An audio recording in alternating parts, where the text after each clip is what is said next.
Сәлем достар, бүгін сіздермен қарапайым заттармен жасалатын оригинал бөректің рецептісімен бөлісетін боламын. Ол үшін біз бөлме температурасындағы суымызға тұз бен сұйық майымызды құйып аламыз. Тұзымыз ерігенше араластырып аламыз. Тұзымыз ерігеннен кейін ұнымызды барлығын бірден салып, қарапайым еттің қамыры сияқты қамыр илейтін боламыз. Бұл кезде қамырымыз кішкене еттің қамырынан жұмсақтау болып шығады, бірақ қолға жабыспайды.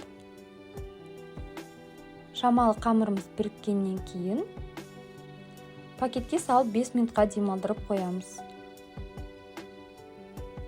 Арада 5 минут өткеннен кейін қамырымызды алып, тағы да жып-жылтыр теп-тегіс қамыр болып шығу үшін тағы да кішкене бір қайтарып илеп жібереміз.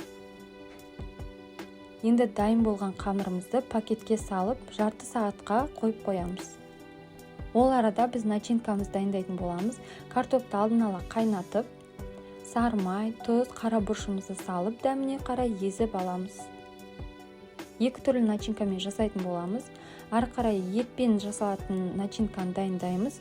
Пиязымызды теркадан өткізіп аламыз. Блендерден өткізсеңіздер де болады, қолмен турауға да болады. Бірақ қолмен тураған кезде өте майда етіп турауға тырысыңыздар. Енді осы қызып тұрған табамызға пиязымызды салып, шамалы қуырып аламыз.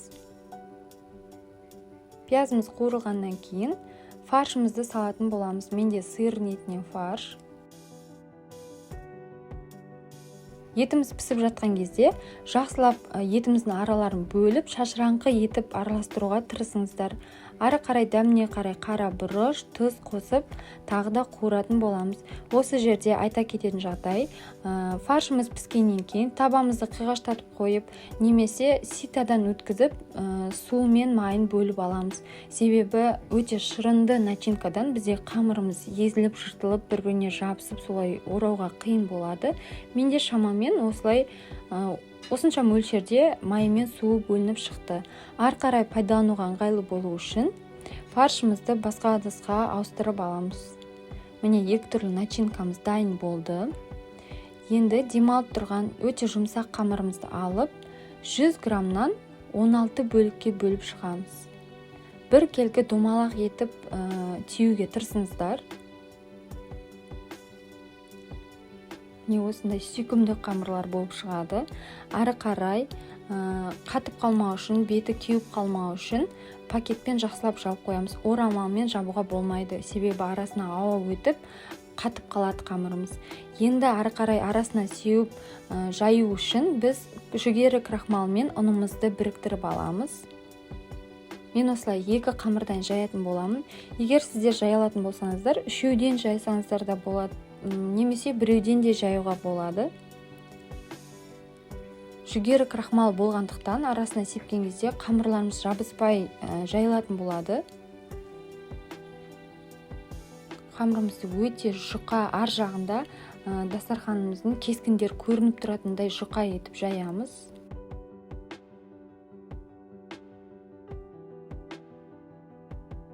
Осы екі қамырды жайдық па, бірден түйіп тастауға тырысамыз. Себебі ол 16 қамырдың барлығын жайып болып, одан кейін бірден орайым деген олай болмайды. Ол кезде қамырларымыз бір-біріне жабысып, немесе қаясып қалады. Осылай қамырымызды екіге бөлеміз ортасынан, бірінің үстіне бірін қойып, тағы да екіге бөліп аламыз. Оны да бірінің үстіне бірін қойып, енді бұл кезде үшке бөлетін боламыз. Осы кезде жақсы шағын размердегі бөректер шығады. Міне осылай ары қарай пакетке салып қоямыз, қатып қалмау үшін. Екі қамырды жайдық, енді осы екеуін бірден орап тастаймыз. Қамырымызға бір шай қасық начинкамызды саламыз. Екі шетін бүктеп, ақырын ораймыз.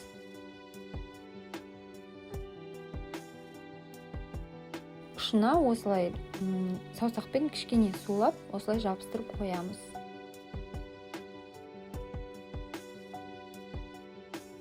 Бір шай қасықтан артық салудың қажеті жоқ, себебі қамырымыз жыртылып, әдемі емес болып көрінеді.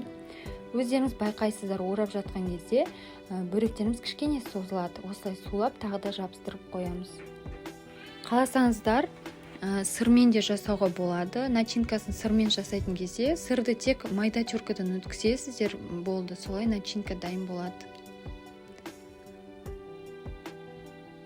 Начинкаларымыз осы кезде суыған болу керек, себебі ыстық болса түсінікті, қамырымыз жабысып, орауға ыңғайсыз болып, жұмысымыз қиындап кетеді бекерге.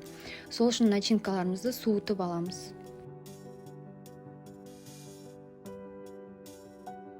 Осылай болып шығады. Енді осыны бірден қуырып пайдалана берсеңіздер де болады, немесе сақтаймын десеңіздер, осы күйінде морозильникке салып қатырып аласыздар, одан кейін барып пакетке салып қоясыздар. Ол 3 айға дейін морозильникте тұра береді. Қуыратын кезде осылай көп майдың қажет етпейді. Себелетіп кішкене майды осылай жасайтын, қуырып алатын боламыз. Орташа отта қуырып алған жөн, себебі қатты отта қуыратын болсаңыздар, ол белгілі, майдың түтіні шығып, иісі бүкіл үйді алатын болады. Сол үшін орташа отта осылай ұзақ қуыруды қажет етпейді. Жан-жағына аударып, кішкене қызартып алсақ болды. Осы кезде бізде фаршпен жасалған начинкамыздың біз қаншалықты суын сығып тастағанмен өте сочный болып тұрады арасы. Сол үшін қорықпай жаңағы еттен жасалған начинкамыздың суын бөліп ала берсеңіздер болады. Міне осылайша біздің бөректеріміз дайын. Міндетті түрде жасап, отбасыларыңызды қуантып қойыңыздар. Видео сіздерге ұнаған болса, міндетті түрде каналыма тіркеліп, лайк басып, комментарий қалдырып кетуді ұмытпаңыздар. Ас болсын!